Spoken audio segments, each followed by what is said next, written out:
সাল সেই সময় বিতর্কে জড়িয়েছিলেন এই তসলিমা নাসরিন। কারণ একটাই ছিল, সেটা হলো তার অটোবায়োগ্রাফি, যার নাম দ্বিখণ্ডিত। এই দ্বিখণ্ডিত নামক অটোবায়োগ্রাফি যখন উনি প্রকাশ পেয়েছে, তখন আমাদের দেশের বাইরের যে বিরোধী শক্তি, মানে দেশ বিরোধী শক্তি, এক কথায় বাইরের শক্তি, তাদের দ্বারা অনুপ্রাণিত এই বামফ্রন্ট সরকার কিছুটা গোসাবোধ করেছেন, তাদের রাগ হয়েছে, সে কারণে তারা পথে নেমেছেন, প্রতিবাদ জানিয়েছেন। সুন্দরবনের পুরনো অবস্থা, সেটাকে ফিরিয়ে আনতে প্রায় 32,000 কোটি টাকার ফান্ড দেওয়া হয়েছিল। এবার সেই টাকা নাকি নয়-ছয় হয়েছে। এর মাঝে শওকত কিছু টাকা খেয়েছে তাদের মন্ত্রীরা, তার মধ্যে ওই মৎস্যমন্ত্রীরও নাম ওঠে। মানে পুরো তৃণমূলের মন্ত্রিসভায় কম্পিটিশন চলেছিল কে কত কাটমানি খেতে পারে। ইনি কি সেই সব্যসাচী যিনি কিছুদিন আগে পর্যন্ত বলেছিলেন যে 5 সেকেন্ড লাগবে এই ভিড় সরাতে?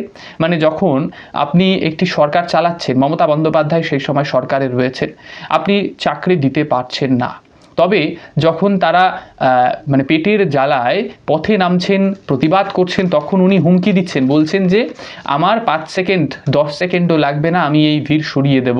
অর্থাৎ গাড়ি দিয়ে উনি হয়তো তাদেরকে দূরে সরিয়ে দেবেন। কাদের সরাবেন? সেই জব সিকার্সদের, যারা কার্যত নিজেদের পুরনো চাকরি ফিরে পেতে চান বা নতুন চাকরি পেতে চান।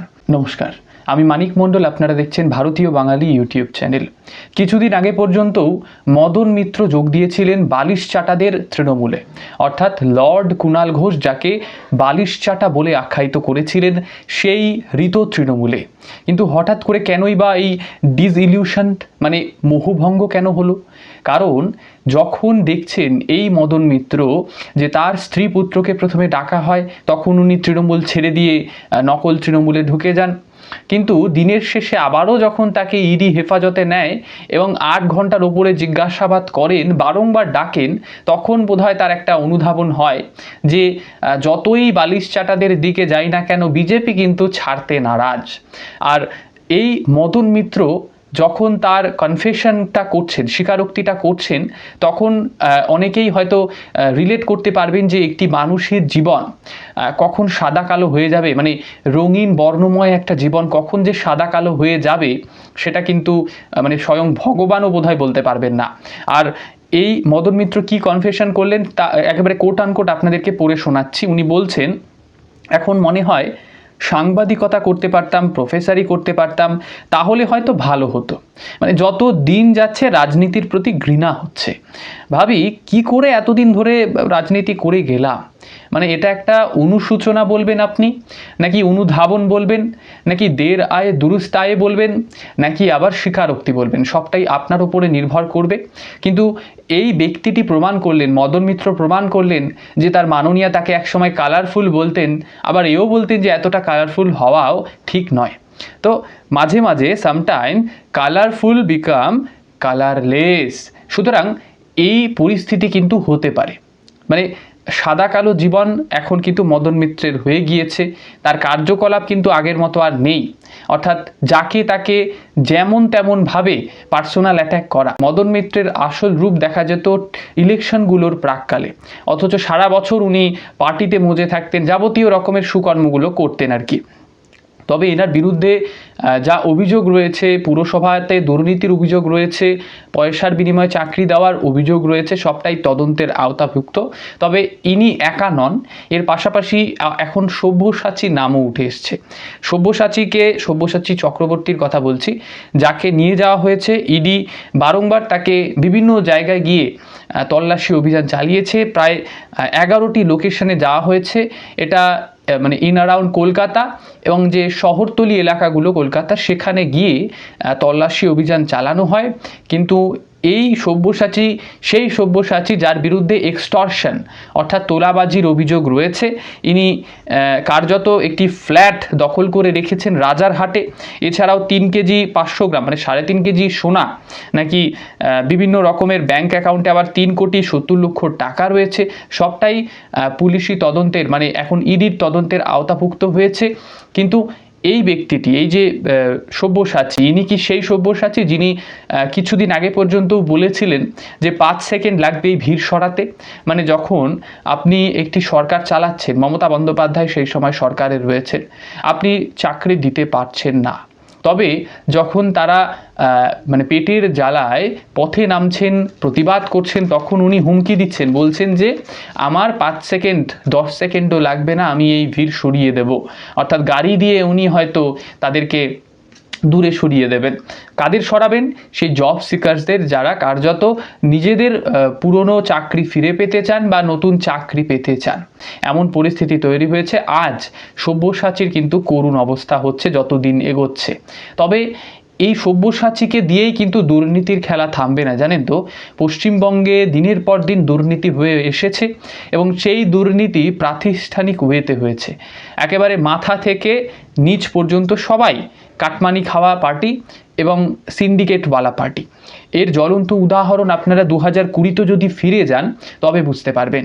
তখন সুন্দরবনে এবং তার যে কোস্টাল এরিয়া অর্থাৎ উপকূলবর্তী এরিয়াগুলোতে এক্সটেন্সিভলি ড্যামেজ হয়ে গিয়েছিল সেই এরিয়াগুলো, মানে ব্যাপক অর্থে ড্যামেজ হয়। কারণ একটাই ছিল যে সুপার পাওয়ারফুল সাইক্লোন আমফান। সেই আমফানের তাণ্ডবে তার ফিউরি এতটাই ছিল যে সুন্দরবনের আগের অবস্থায় ফিরতে অনেকটা সময় লেগেছে। তবে কোন পয়সা দিয়ে আগের অবস্থায় ফিরল এই সুন্দরবন, আর টাকাগুলো 9-6 হলো কি, সেই নিয়ে ক্যাগ রিপোর্টও বেরিয়েছে। তবে ক্যাগ রিপোর্টটা কি সেটা আপনাদের আগে বুঝে নিতে হবে। অনেকেই প্রশ্ন রাখেন ক্যাগ রিপোর্ট কি। তো আসলে এই ক্যাগ বেসিক্যালি কিন্তু একটা কনস্টিটিউশনাল বডি বলা যেতে পারে। তবে এটা একটা ইন্ডিপেন্ডেন্ট, মানে এটা কোনো পার্টি চালায় না, এটা কোনো সরকার চালায় না, এটা কনস্টিটিউশনাল ইন্ডিপেন্ডেন্ট একটা বডি। যেখানে ক্যাগের যদি ফুল ফর্ম আপনারা জানতে চান তবে comptroller and auditor general of India. এদের মূল কাজ যেটা সেটা হলো অডিট করা, অল এক্সপেন্সেসগুলোকে অডিট করবে, রিসিপ্টসগুলোকে অডিট করবে। মানে আপনি কি খরচ করছেন, আপনি কি আয় করছেন, সবটাই অডিট করার দায়িত্ব কিন্তু এই ক্যাগ বলে যে সংস্থা তাদের। এটা সেন্ট্রাল স্টেট দুই গভর্নমেন্টেরই জাজমেন্ট কিন্তু এই ক্যাগ রিপোর্টের দ্বারা হয়ে থাকে। এই ক্যাগ রিপোর্ট অনুযায়ী দেখা যাচ্ছে যে সুন্দরবনের পুরনো অবস্থা সেটাকে ফিরিয়ে আনতে প্রায় 32,000 কোটি টাকার ফান্ড দেওয়া হয়েছিল। এবার সেই টাকা নাকি 9-6 হয়েছে। এর মাঝে শৌকত কিছু টাকা খেয়েছে তাদের মন্ত্রীরা, তার মধ্যে ওই মৎস্যমন্ত্রীরও নাম ওঠে। এবার দুর্নীতির পার্টটাকে একটুখানি সাইডে রেখে আমরা ফিরে যাই প্রায় 20 বছর আগে, মানে 2 দশক হতে চলল। তসলিমা নাসরিন বলে যে ব্যক্তিটি, যিনি সুদূর অতীত থেকে পশ্চিমবঙ্গের কলকাতায় দাঁড়িয়ে থাকছেন এবং বিভিন্ন রকমের লেখালেখি করছেন। এই লেখিকার আগমন লক্ষ্য করা যাচ্ছে। কলকাতায় উনি ল্যান্ড করেছেন এবং ওনার পরনে রয়েছে সাদা লাল পাড়ওয়ালা শাড়ি আর মাথায় একটা টিপ লাল রঙের আর একটা সানগ্লাস। এবার আপনারা হয়তো ভাবছেন তসলিমা নাসরিনের এত ডিটেলস দেওয়ার কেন প্রয়োজনীয়তা বোধ করছি। কারণ একটাই, এই মহিলা কিন্তু যে সে মহিলা নয়। ইনি এমন কিছু মন্তব্য রাখতেন, এমন কিছু লেখালেখি করতেন যেগুলো হয়তো সেখানকার সংখ্যাগুরুদের পছন্দ হতো না। তবে ভারতবর্ষে আপনি যেমনই মন্তব্য করুন না কেন, সেই মন্তব্যের বিচার বিবেচনা কিন্তু কোর্ট করে। সাধারণ মানুষ কখনোই আইন নিজের হাতে তুলে নেয় না, আর সরকারও জোর করে কিছু চাপিয়ে দেওয়ার চেষ্টা করেন না, কারণ আমাদের দেশে আইন ব্যবস্থা কিন্তু ভীষণ কঠোর। 2007 সাল, সেই সময় বিতর্কে জড়িয়েছিলেন এই তসলিমা নাসরিন। কারণ একটাই ছিল, সেটা হলো তার অটোবায়োগ্রাফি, যার নাম দ্বিখণ্ডিত।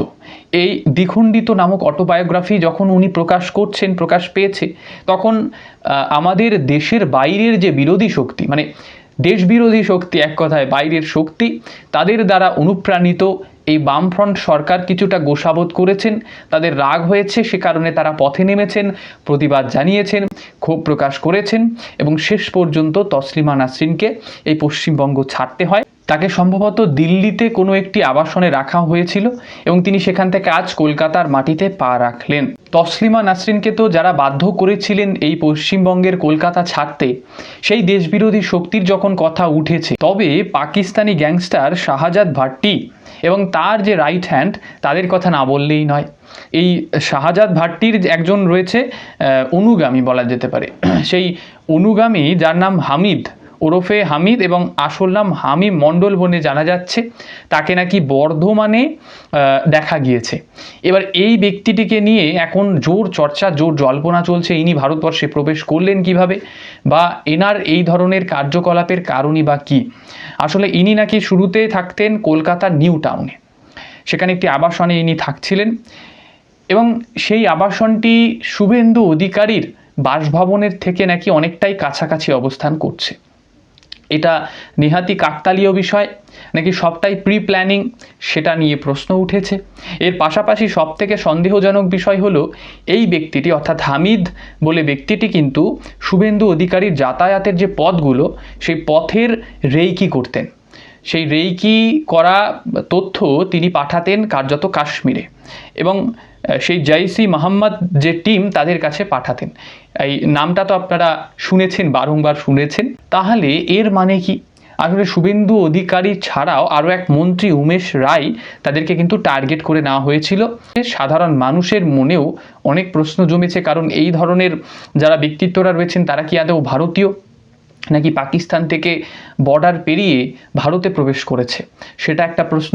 আর যদি ভারতে থেকে ভারতের খেয়ে কুকর্মের সঙ্গে যুক্ত হন, তবে আমাদের প্রশ্ন অনেকগুলো উঠে যায় যে বিজেপি অনেকগুলো প্রশ্ন করেন। আপনারা জানেন যে এই ধরনের ব্যক্তিত্বদের যে প্রোডাকশন সেটা হয়ে থাকে মাদ্রাসাতে। এখন আপনি বলতে পারেন মাদ্রাসা থেকে তো অনেক কৃতি ছাত্রছাত্রীরাও বেরিয়ে আসেন, সত্যি বেরিয়ে আসেন, তবে অনেক ক্ষেত্রেই দেখা যাচ্ছে তাদের যে পড়ানোর কোর্সগুলো বিভিন্ন জায়গায় বিভিন্ন রকম, কিছু ক্ষেত্রে দেশবিরোধী বিভিন্ন কার্যকলাপ সেগুলো অ্যাড করা হয়। তা এই ব্যক্তিটি হামিদ ব্যক্তিটিকে কারা প্রভাবিত করলো, এর সঙ্গে যে জৈসি মোহাম্মদ টিম তাদের কি সম্পর্ক, অনেক রকমের প্রশ্ন উঠেই যাচ্ছে। কিন্তু দিনের শেষে শুভেন্দু অধিকারী এবং উমেশ রায়কে যে টার্গেট করা হয়েছিল এটা কিন্তু জলের মতো স্পষ্ট, এটা আপনাদের মানতে হবে। আর অপরদিকে কল্যাণ বন্দ্যোপাধ্যায়ের ভাড়ামি কিন্তু বন্ধ হয় না। মানে দেশে যতই করুণ পরিস্থিতি হয়ে যাক না কেন, এই গোপাল ভাঁড়ের ছোট ভাই কল্যাণ ভাঁড় সবসময় মানুষকে আনন্দ দেয়, সেটা ছুকিতকিত হোক বা কাচ ভেঙে দেওয়া হোক, সমস্ত মানে লোকসভায় দাঁড়িয়ে এই ধরনের জোকার্সরা যদি থাকেন, যাকে আবার মহুয়া দেবী শুয়োর বলেও সম্বোধন করেন। আসলে কল্যাণ বন্দ্যোপাধ্যায়কে একটি ভিডিওতে দেখা যাচ্ছে তিনি 20 জন সাংসদের ছবি লাগিয়েছেন এবং গদ্দার গদ্দার বলে চিৎকার করছেন। তখন কংগ্রেসের প্রিয়াঙ্কা দেবী এবং তার সাঙ্গপাঙ্গরা সেখানে আসলেন। এইবার কল্যাণবাবু তো ফুটেজ নিতে ভীষণ ব্যস্ত থাকেন, তিনি বলছেন এরা গাদ্দার। তো প্রথমে দেখা যাচ্ছে প্রিয়াঙ্কা দেবী কিছুটা তাদেরকে সহমর্মিতা দেখাচ্ছেন, কিন্তু তার পরক্ষণেই দেখা যাচ্ছে সেই সহমর্মিতা পাল্টে গেল টন্টে।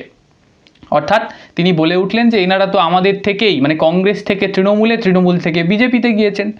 তখনই কল্যাণ তো তেলে বেগুনে হয়ে উঠলেন, তিনি বলে উঠলেন যে আপনারাই তো তাড়িয়েছিলেন, মানে আপ লোগ হি তো ভাগায়া থা মমতা কো, এইভাবে বললেন। আগার নেহি ভাগায়া হোতা তো আব ইয়ে নেহি হোতা।